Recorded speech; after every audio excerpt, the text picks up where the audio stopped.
Imagine this. It's rush hour, a Tuesday morning, maybe.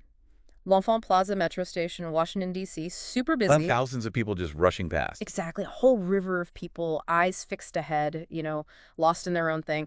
A sea of anonymity, basically. Mm. And then picture this guy just sort of setting up in a corner, near a trash can, actually. Takes out a violin. But not just any guy, right? This was a carefully planned experiment back in 2007. Yeah, by Gene Weingarten, the Washington Post journalist. That's the one. And the violinist, none other than Joshua Bell. I mean, a truly world-renowned virtuoso. One of the best alive. And he's playing Bach's Chaconne. Which is, incredibly complex, incredibly beautiful music Hmm. on a priceless Stradivarius violin. And he's just playing. Right. Incognito, in the middle of this commuter chaos. The amazing part, though, was the anticipation beforehand. The Washington Post folks, they were genuinely worried Worry about what? about the crowds. Yeah. They actually thought about calling the National Guard. Seriously, for crowd control. Wow. They expected this massive, emotional outpouring. Totally. They thought people would just be overwhelmed. Okay, so here's the twist. The really, unbelievable part. How many people actually stopped? How many really saw him? It's shocking, really. Over the whole 45 minutes he played, only 7 people actually stopped for more than a moment. 7 out of thousands. 7. And maybe 27 others just tossed some money in his case as they walked by, didn't even break stride. So, background noise, just another part of the commute? Pretty much. He made a grand total of $32.17. $32. Yeah. No applause, no crowds, nothing. One of the world's greatest musicians playing a masterpiece, and crickets. It's just Yeah. astounding, isn't it? Bell himself said it was a strange feeling, being ignored like that. Yeah, he's used to concert halls where you can hear a pin drop. Exactly. And here, absolute genius, pure artistic brilliance, met with almost total indifference, like he was invisible. So it makes you wonder, how is that even possible? How can real, undeniable brilliance just go completely unnoticed? This incredible story and these really uncomfortable questions it brings up about, recognition and how we perceive things. That's the electrifying start to a really fascinating book we're looking at today. It's called Convinced: How to Prove Your Competence and Win People Over by Jack Nasher. And what's so powerful about starting with that story is how it immediately punches a hole in this deeply ingrained belief we all have. Which belief is that? That true ability, Right. real excellence, just naturally shines through. That seeks for itself. The book argues very convincingly that, that's just not how it works in the real world. Okay, so for our exploration today, we're drawing entirely from Jack Nasher's book. And it really digs into how perception, not just raw skill or talent, is often the deciding factor for success. Yeah, it suggests that how competent you seem often matters more than how competent you are. It's kind of a wake-up call about how influence actually plays out. The book pulls together, decades of psychological research? Right. Decades of research, all distilled into practical stuff, techniques you can actually use to shape how people see you, your competence, your influence, your leadership potential. So it covers a lot of ground. Oh, absolutely. Everything from how you talk and move to how you frame your successes and failures, even subtle things like your appearance, your social standing. It all plays a part. And the key thing for you listening is this isn't about being fake, right? It's not about deception. No, not at all. It's about making sure your genuine abilities actually get noticed in this crazy, noisy world we live in. It's about getting that edge. Whether that's in a meeting, a job interview, or just, day-to-day interactions, making sure your competence doesn't just get lost. Exactly. So it's seen, it's valued, and hopefully rewarded. Okay, before we dig deeper into these powerful insights, just a quick note. If you're finding this conversation engaging and maybe you're watching us on YouTube right now, a very warm welcome to the Audiobook Quiver channel. Yeah, welcome. We love exploring impactful books and content like this. If you're enjoying it, we'd really appreciate it if you'd consider liking the video and maybe following the channel. And definitely hit that notification bell. That way you won't miss any of our future explorations. Your support really does help us keep bringing these kinds of discussions to you. It really does. All right, so let's get back to that core idea. Perceived competence reigns supreme. That Joshua Bell story really hammers it home, doesn't it? Brilliance just doesn't speak for itself. It's almost uncomfortable, right? Yeah. The book puts it bluntly. You can be the best in the world, and nobody notices. Some might even think you're a failure. Which just flies in the face of everything we think we know. That whole idea that, good work gets recognized eventually, like magic. So, the big question is why? Why are we so bad at spotting real competence? What does the book say? Well, it explains that people, all of us really, struggle to accurately judge competence and intelligence, especially when it comes to performance, where the results aren't always black and white. Think about lawyers. Does winning or losing a case really show how good they are? A brilliant lawyer might lose a super tough case, one that was maybe unwinnable from the start. Right, but they could still be amazing. Exactly. And a less skilled lawyer might win an easy case just because the facts fell their way. Suddenly they look like a genius. The outcome isn't a pure measure of their skill, you know? That makes sense. It's like with doctors too, right? You recover, does that mean the doctor was brilliant? Not necessarily. Maybe you would have gotten better anyway, or maybe your condition was just untreatable no matter how skilled the doctor was. The book mentioned that historical thing about doctors, bloodletting. Oh yeah, fascinating. For centuries, doctors were highly respected, but their main treatment, bloodletting, was basically useless, often harmful, actually. But people still thought they were competent. Absolutely, because they seemed competent. They had the status, the rituals, the perception stuck, even though the treatment didn't work. So it's the same pattern with, say, salespeople. Rising sales might not be just them. Right. Could be the product, the marketing, a good economy. Right. And if sales dip, it might be competition, not their fault. Same for politicians, right? Good economy doesn't automatically mean competent leader, and vice versa. It's kind of amazing how detached perception can be from reality. You can fail massively, but still seem competent. Or succeed wildly Yeah. and still seem kind of incompetent. It's Yeah. weird. Even when there's no actual competence, the impression can stick around. Look at that Philip Tetlock study mentioned in the book. The one about expert predictions. Yeah. Found that actual expertise didn't really help predict future events accurately, and sometimes having a really strong reputation actually made predictions worse. Wow. And then there's that McKinsey story. That one's just jaw-dropping. Isn't it? 1983, AT&T hires McKinsey, this super prestigious firm, to predict the cell phone market. And they predicted, what was it, 1 million users by 2000. 1 million, the actual number. 80 million. 80 million. That's an error of thousands of percent. Over 8,000%, yeah. And this mistake cost AT&T billions, arguably led to its downfall. Okay, so the crucial part. What happened to McKinsey's reputation when this massive error became obvious? Absolutely nothing, seriously. The year 2000, when the error was undeniable, was a great year for them. Their reputation was totally intact. So the perception of competence just stayed, despite the colossal failure. Exactly. It comes back to that lawyer watching Joshua Bell in the Metro. He just said, nothing about him struck me as much of anything. It wasn't about the reality of Bell's genius. It was about the perception in that specific context. Which leads to a really practical point for all of us, doesn't it? When you're judging someone, like your dentist or a financial advisor, how do you really know if they're good if you're not an expert yourself? You probably don't, right? Yep. You rely on cues. Is the office clean?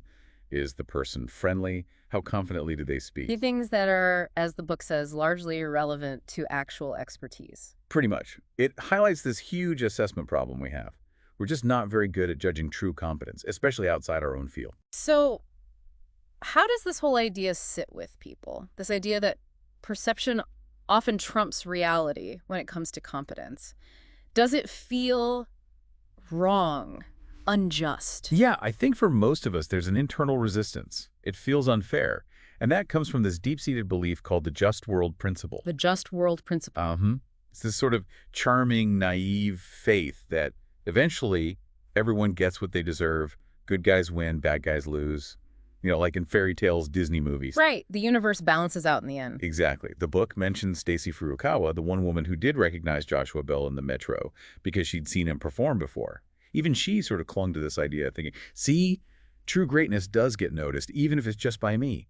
But the book's point is that this charming faith, as it calls it, doesn't really match reality. Not really. There's that great quote from the negotiation expert Chester Carras. You don't get what you deserve, you get what you negotiate. And that applies to competence, too. Absolutely. We can't just sit back and expect our boss to magically sense how capable we are. We have to, well, effectively negotiate that perception. We have to actively demonstrate it in ways that register. A passive approach just doesn't cut it. So if you're feeling that resistance, that sense of this isn't fair, what's the advice? The book suggests a shift in perspective. Instead of fighting the facts of human perception, accept them. Understand how it works, and then use that understanding to your advantage. Like that JFK quote, "The world is not fair, but not necessarily to your disadvantage." Precisely. It's about playing the game by its actual rules, not the rules you wish it had. This also ties into how we see ourselves, doesn't it? Things like the Peter Principle. Yeah, the Peter Principle people getting promoted until they reach their level of incompetence, and then they just stay there. You see it all the time, right? Yeah. Great engineer becomes a mediocre manager. Mm-hmm. And then there's the imposter phenomenon. Oh, that's huge. Super successful people, brilliant people. Even Einstein apparently felt like a fraud, sometimes secretly thinking they just got lucky, that they don't really deserve their success. So what does that mean for us, if even Einstein felt like an imposter? It means that feeling inadequate or feeling like you know nothing sometimes, especially with how fast information grows, that can actually be a sign of prudence, of wisdom even. Because it's impossible to know everything now. The book mentioned the speed of knowledge growth. Exactly, it's exponential. Took 300 years for the number of educated people to multiply by 10, then just 50 years for the next tenfold increase. Industries get disrupted overnight. Think Kodak, Nokia, Lehman Brothers. So being flexible and adaptable is key. Crucial. And the book argues that the best leaders actually understand and accept their own ignorance. They know they don't have all the answers. Like that UN diplomat quote, about showing certainty in an ocean of uncertainty. Yeah, an expert is someone who knows a lot about very little. A leader is someone who knows very little about a lot. It's about projecting confidence and direction despite the uncertainty, leveraging what you do know, and acknowledging the limits. Okay, let's shift gears a bit and talk about managing expectations. The book calls this the anticipation effect, right? Starts with a great Bill Gates story. Oh yeah, from 1977.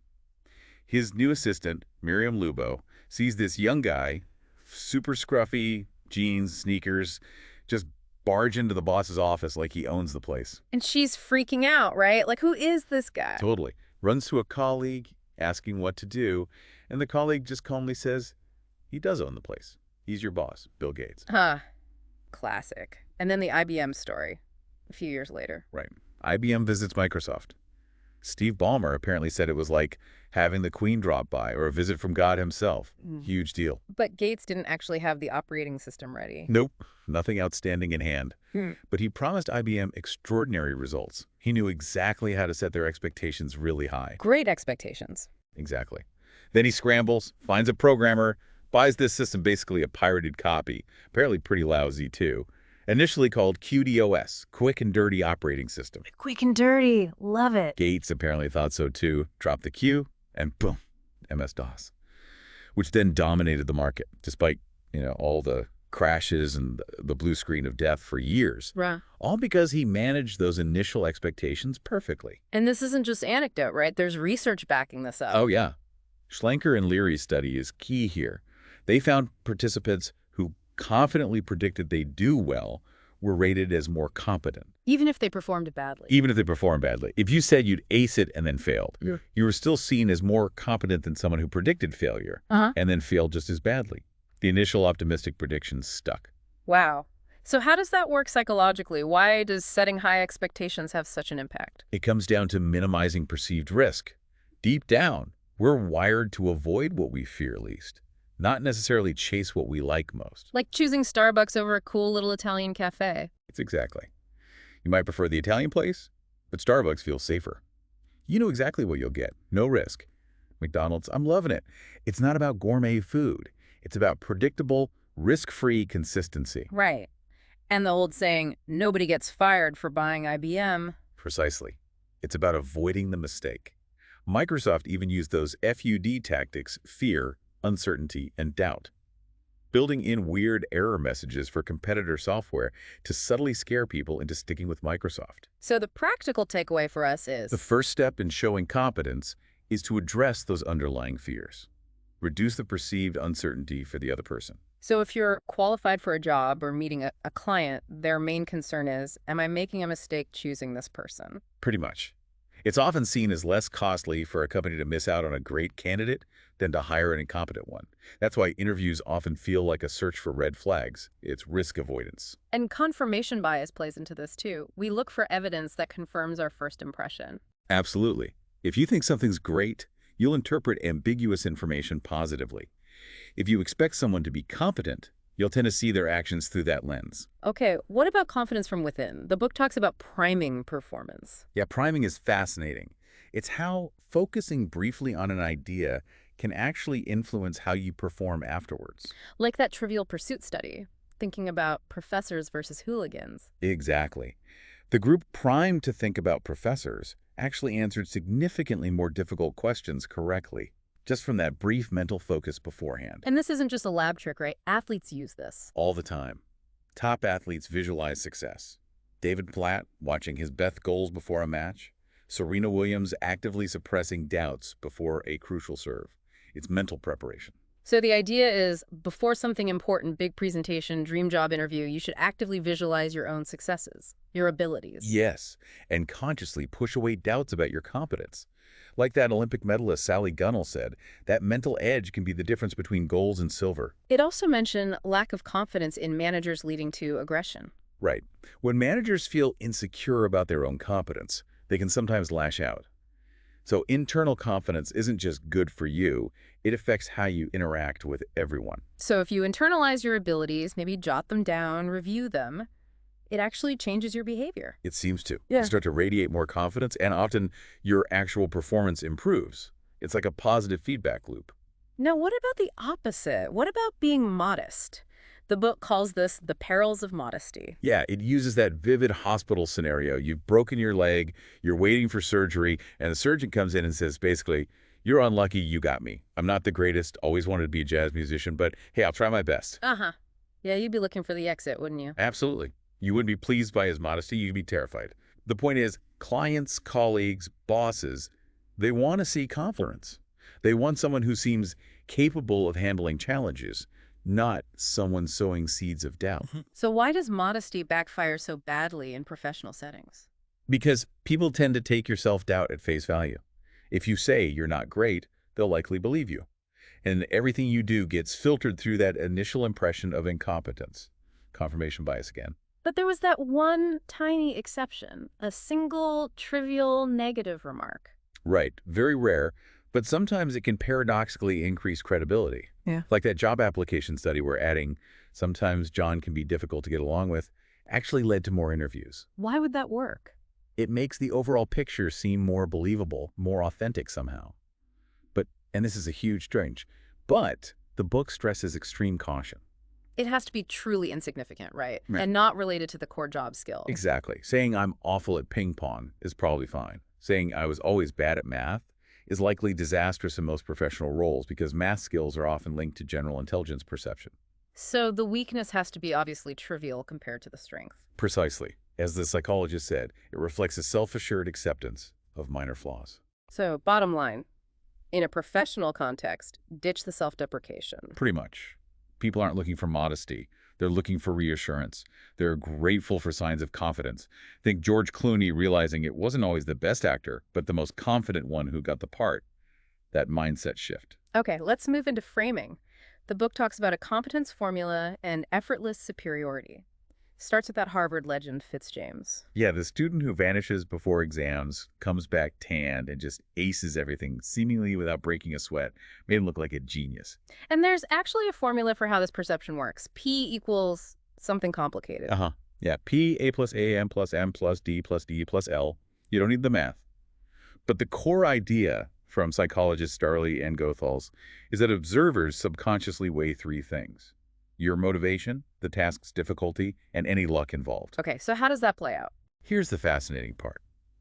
The less effort you appear to exert, the more bad luck you seem to overcome, and the harder the task looks, the more your success gets attributed purely to your competence. Less effort equals more perceived competence. That feels counterintuitive. It does, but it ties into this idea of effortless superiority. The belief is that true experts just have it. It's natural. Like Rossini rewriting a whole score rather than bending down to pick up a dropped page. It was easier for him. That spreads the turda. Exactly. Effortless superiority. It's apparently a big thing at Oxford, too, valuing innate talent over, obviously, acquired skills. We kind of romanticize the lazy genius, don't we? Yeah, more than the hardworking but less naturally gifted person. Right. So the practical advice is to minimize the perception of effort. Make difficult things look easy. But it's a balance, right? You don't want to seem too casual. Exactly. The vibe is This task doesn't faze me. I was born for this. Not arrogant, just inherently capable and calm under pressure. What about actively highlighting difficulties? The book mentions Steve Jobs sleeping on floors, Bill Clinton's tough childhood. Right. Those stories aren't just adding rich texture or humble beginnings. They serve a strategic purpose in framing competence. How so? If you point out the high difficulty or tough circumstances before you start a task, it gives you a credible out if you happen to fail. But, crucially, if you succeed despite those highlighted obstacles, your success looks even more impressive. It gets chalked up to your exceptional ability, not luck or an easy task. So you should mention the difficulties even when you succeed, not just say, oh, I got lucky. Definitely. You want to emphasize the gap between the challenge and your ability to overcome it. It makes your competence seem greater. Okay, so this isn't about being pessimistic. It's about being optimistic about your ability to handle the tough stuff you've pointed out. Precisely. The message isn't just no problem. It's despite all these obstacles I just mentioned, no problem for me. Makes your competence shine. And this connects to framing your whole career path, like a hero's journey. Yeah, presenting your development as if it inevitably led you here. Like Steve Jobs reframing that calligraphy class as essential for the Max typography. It wasn't random. It was destiny. Or that customer support head using his bouncer experience. Exactly. Turning a seemingly irrelevant past job into proof of his ability to provide safe, secure environments. It makes the path look preordained. This also ties into stereotypes, doesn't it? How we imagine experts in different fields. Absolutely. The absent-minded scientist, the sharp lawyer, the engineer with the fancy watch. People perceived as naturally talented often embody these stereotypes. They live and breathe their profession. Like Melvin Rake, the buttonhole specialist who refused to do zippers. Yes. Total dedication to his niche, not trying to be something he wasn't, like the donkey wanting to be a lapdog. The world doesn't want biotech execs acting like rock stars or tax guys talking philosophy. So the advice is, lean into the positive stereotype of your profession. To maximize perceived competence, yes. The engineer with the cool gadget, the lawyer dropping a reference to Roman law. It reinforces the idea that this is your calling, your natural domain. Makes you seem effortlessly competent. Okay, let's switch focus again. Big section here on how you communicate, verbal and nonverbal. The book argues how you say it is often more important than what you say. Yeah, it seems the delivery, the manner of speaking, can outweigh the actual content in terms of perceived competence. People use verbal cues, maybe even more than body language, to judge intelligence and expertise. And speaking tempo is a big one. Fast talking is better. Generally, yes. Research suggests faster talking correlates with higher perceived competence because it subconsciously mirrors quick thinking. But, and this is key, it has to be clear, not mumbled. So practice tongue twisters. Or dramatic monologues, whatever it takes to articulate clearly, even at speed. What about voice tone? Lower pitch, steady tone, good vocal range, all signal competence. Shrillness or constant throat clearing works against you. Slightly higher volume helps too, Right. but you need to be culturally aware. Right. Don't want to seem overly loud in the wrong setting. What about accents? This is a tricky one. Studies, like the one mentioned, found that only standard English was consistently rated as expert. Regional accents sometimes negatively impacted perceived competence and credibility. So if you have an accent. The focus should be laser-sharp clarity and aiming for standard pronunciation where possible to minimize any potential negative bias. And pauses. Using them strategically. Super important. Pausing before a key point acts like a drum roll. It ensures the message lands, gives the audience a second to process, and gives you a second to think. What about things that undermine competence? Powerless speech. Right. Things like interrupting, tagging questions onto statements, making statements sound like questions, lots of filler phrases like, excessive politeness. All these can make you seem less authoritative. Then there was that counterintuitive idea about unnecessary complications, making things sound more complex. Yeah, isn't that wild? The scientist whose clear article got rejected, but the incomprehensible version got accepted. Studies show complicated, academic-sounding language is often perceived as smarter, even by experts. Like Hegel's dense philosophy being seen as profound. Exactly. Schopenhauer mocked it, but Hegel was considered brilliant. The book even suggests using numerical symbols instead of letters, or merging sentences to sound more academic. So clarity isn't always the #1 goal if you want to seem super competent. Apparently not.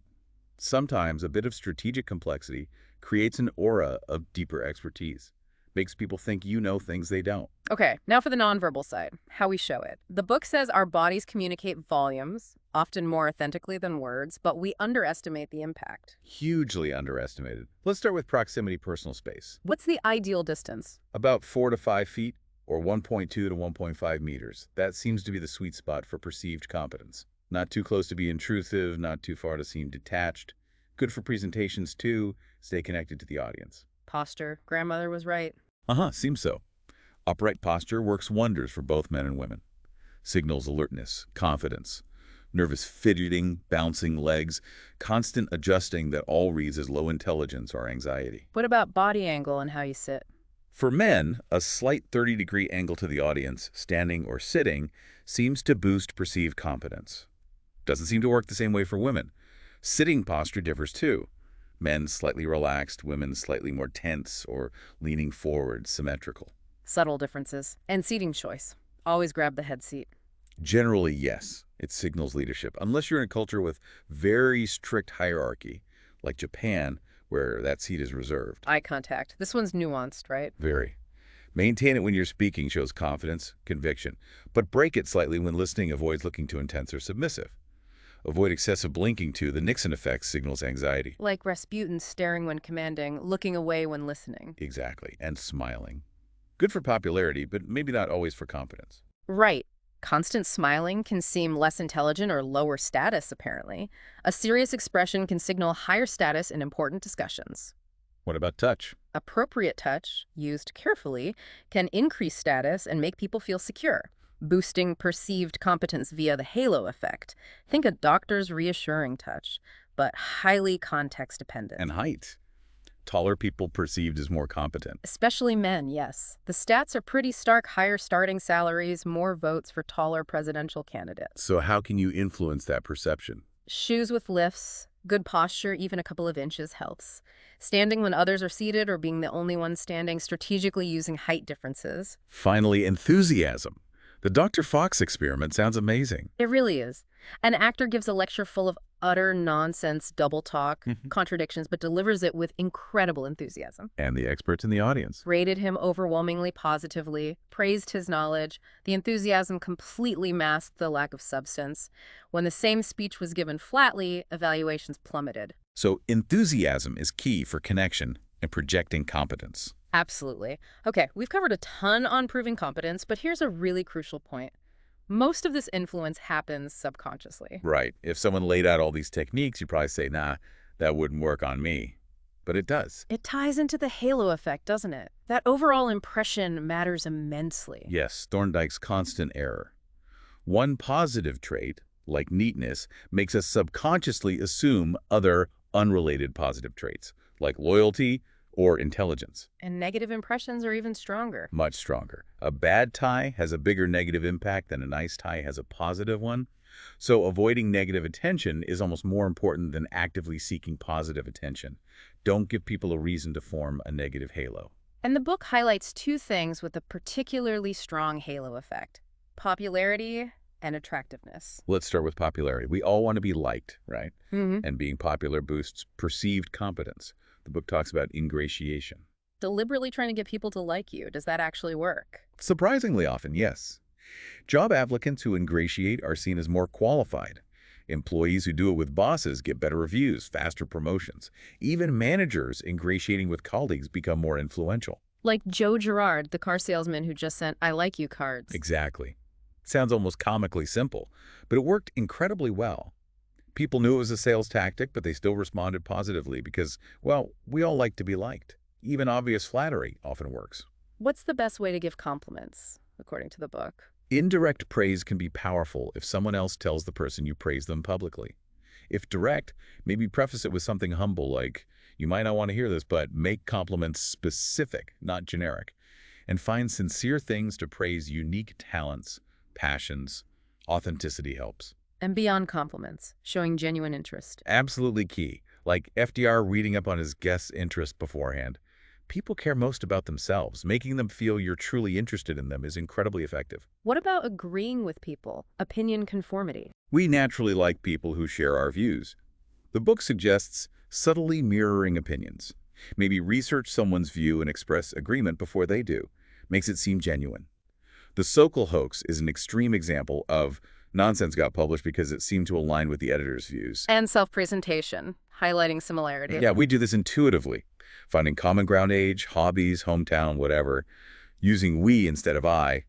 Being open, sharing appropriate personal stuff builds trust and encourages reciprocity. Okay, now for the other big one. Attractiveness. The unspoken advantage. Our fascination with beauty is deep-seated, almost instinctual. It's instantly visible, crucial for first impressions, and leads to quick conclusions about personality, ability. And the impact is huge, right? Attractive people get treated better. Across the board. Yeah. Preferred by kids, get more parental affection, higher teacher ratings, more praise for success, earn more money, up to 10% higher wages, more promotions, more votes. It's pervasive. But people deny it influences them. Intellectually, yes. Most say beauty doesn't affect their judgment. But experiments consistently prove it does. Even over the long term, attractiveness remains a factor. The book gets really specific about what makes faces attractive, based on research. Yeah, from researchers like Grindle. For women, things like fuller lips, darker, thinner eyebrows, longer, darker lashes, high cheekbones, narrow face, smooth, tan skin. Youthfulness is key. And for men? Symmetrical mouth, fuller lips, strong jaw chin, higher cheekbones, narrow face, darker lashes, no receding hairline, smooth tan skin. What about hair color? Glasses. Blonde hair makes women seem more attractive, dark hair more intelligent. For men, dark hair boosts both perceived intelligence and attractiveness. Glasses give a short-term IQ boost perception, but decrease attractiveness long-term. And body attractiveness. Slimness is the ideal now in many places. In Western societies where food isn't scarce, yes. Body fat can be associated with lower status. Slimness prevails. Specifics for body types. For men, it's about the waist-to-chest ratio, that V shape. Wide shoulders, narrow waist. Muscle mass trends vary culturally. Average lean BMI is generally best. For women, overall slenderness and BMI are most important, plus that waist-to-hip ratio around 0.7, like Marilyn Monroe. So while you can't change everything, understanding this helps. And attractiveness can actually link to real competence over time. Right, because attractive people often get better treatment, more opportunities, more positive feedback throughout life, which can genuinely build their self-confidence and assurance. It's a self-reinforcing cycle. Okay, funny. Let's talk about status, the highest tier of perception. The book says nothing convinces like high status. Pretty much. It starts with that McKinsey analogy, again, positioning themselves like high-status lawyers or doctors to justify fees and get access. And status isn't just corporate, it's biological, like lobsters. Yeah, Peterson's point about posture reflecting status, like a defeated lobster drooping. High status feels good physiologically. Low status can lead to depression. Our bodies reflect it. That car experiment proves the subconscious power, right? Honking less at the luxury car. Exactly. People said they'd honk sooner, but their actual behavior showed subconscious deference to the higher status symbol. Status works below our conscious awareness. So what are some concrete status symbols? Company car, having assistant, fancy title, expense account, frequent flyer card, nice office art. They all subtly signal competence and importance. And beyond symbols, there's habitus, your whole way of being. Right. Behavior, appearance, clothes, language, lifestyle. Bourdieu's concept. People judge status instantly based on this. It supposedly takes generations to make a gentleman, but the book says you can speed it up by consciously shaping your habitus. Clothing is a big part of that. Formal signals competence. Generally, yes. Casual signals likability. Quality classic fit is usually better than trendy. For women, avoiding explicitly sexy clothing in professional settings helps maintain perceived competence. Dress for the status you want. Good tools matter, too. Nice pen, elegant briefcase. What about nonconformity? The red sneaker effect. Steve Jobs' turtleneck, Zuckerberg's hoodie. That only works if your status is already sky high. Then it reads as confident independence. If you're lower status, it just looks unprofessional or disrespectful. What is allowed to May here? Jupiter is not allowed to an ox. Context is everything. How should high-status people interact? Choose the head seat. Use power talking. Avoid hesitation. Use questions and silence strategically. Avoid petty fights. Reconcile quarrels instead, showing you're above the fray. Praise effectively. Deliver it top down. Praise only what's truly remarkable. Make people earn your esteem. Don't chum up too much. Don't seem too eager with calls or business cards. Have people come to you. Education and titles still carry weight. Absolutely. PhDs, MBAs, certifications, they signal universal competence. display them. Even important-sounding job titles influence reception. And play the educational game. Know about liberal arts. Yeah. Shows broad intelligence beyond just your specialty. Okay to not know obscure science. Less okay to seem ignorant about basic philosophy or literature if you want to project high status. What about burgeoning, basking in reflected glory? Associating yourself with high-status people or institutions, even loosely. Cialdini benefiting from being from Frank Lloyd Wright's hometown. Woody Allen's brief chat elevating another psychologist. So subtle association works. It seems to. The halo effect spreads. Connect yourself to luminaries in your field, respected universities, top companies. Always get the highest status person to introduce you. Their status rubs off. It all makes it easier for people to choose you, right? Less risk, less justification needed if they pick the high-status option. Exactly. Like that manager choosing the high-status law firm, Baker McKenzie. It's just easier to justify. High-status people are more popular, more trusted. Even their jokes land better. So we've gone through all these ways to project competence, but the real kicker is, it's mostly subconscious, right? Almost entirely. Our conscious minds might reject the idea that these things influence us, but our subconscious brains are processing them constantly. Weaving new info into existing frameworks, like the halo effect. Every impression gets colored by what we already think. Right, and that leads to implicit personality theories, our unconscious assumptions about which traits go together. Which explains why fitting the stereotype helps. Looking like the cliché expert makes it easy for people's brains to just file you under competent. Exactly. Doctor with a stethoscope, engineer with gadgets. It fits the mental template, requires less cognitive effort to accept you as competent. And once that impression is set, memory reinforces it. We remember things that fit the perception, even if they didn't happen that way. Yeah, memory is reconstructive. It subtly shapes the past to align with our current beliefs. If we think someone is competent, we'll tend to remember evidence supporting that and forget or reinterpret things that don't fit. Okay, so if perception is so powerful and often subconscious, how on earth do we assess true competence in others? How do we see past the signals? Well, the sobering truth is, we're generally terrible at it. Way worse than we think. Only 20% better than chance at judging intelligence. Something like that. And it's easier to spot incompetence than true brilliance. The awful driver stands out. The perfectly smooth, expert driver just blends in. So what practical advice does the book give for us when we are trying to judge someone else's competence? Focus on concrete clues, not just gut feelings. For a doctor, look at grades, further education, professional subscriptions, more generally. Ask. Do they ask the right questions? Distinguish important from unimportant. Yes. And do you get logical answers that directly address the core issue? Do they lay out alternatives with pros and cons? So look for those specific signs of clear thinking and thoroughness. Exactly. Those clues offer a much better chance of judging intelligence and competence accurately, rather than just being swayed by the surface presentation. Only then can you make a truly informed choice about who to trust, who to be convinced by. Wow. We've really covered a lot, journeying through Jack Nasher's insights. From that stark Joshua Bell experiment showing brilliance ignored to all these complex layers of perception and influence. It seems clear that effectively displaying your abilities isn't about being fake. It's more about making sure your genuine competence actually gets seen and valued in a world that often struggles to see clearly. Yeah, it's like understanding that art without framing can easily get overlooked. Bell playing in a concert hall is already framed, validated by the ticket price. These methods are about creating that frame yourself, getting that justified recognition without needing the pre-validation. So for everyone listening, what this really means is you likely have more control over how your competence is perceived than you might think. Absolutely. And mastering these insights, these tools, might actually be less daunting than just hoping your work speaks for itself, and the potential payoff is huge. It's about being seen, being appreciated, being respected in a way you might not have experienced before. And that final thought from the book is quite powerful, isn't it? There will come a time when you believe everything is finished, yet that will be the beginning. It makes you think, what new beginning could you start, armed with these ideas? A great question to ponder. And that brings us to the end of another exploration here on the Audiobook Quiver channel. We really hope this conversation sparked some ideas and gave you some useful takeaways. Yeah, hope it was helpful. If you found it thought-provoking, please do consider liking the video, subscribing to the channel if you haven't already, and definitely hit that notification bell. Your engagement really does help us keep creating more content like this, bringing you these kinds of It conversations. makes a difference. So join us next time for more analysis of compelling content. Thanks so much for listening, and we look forward to seeing you again.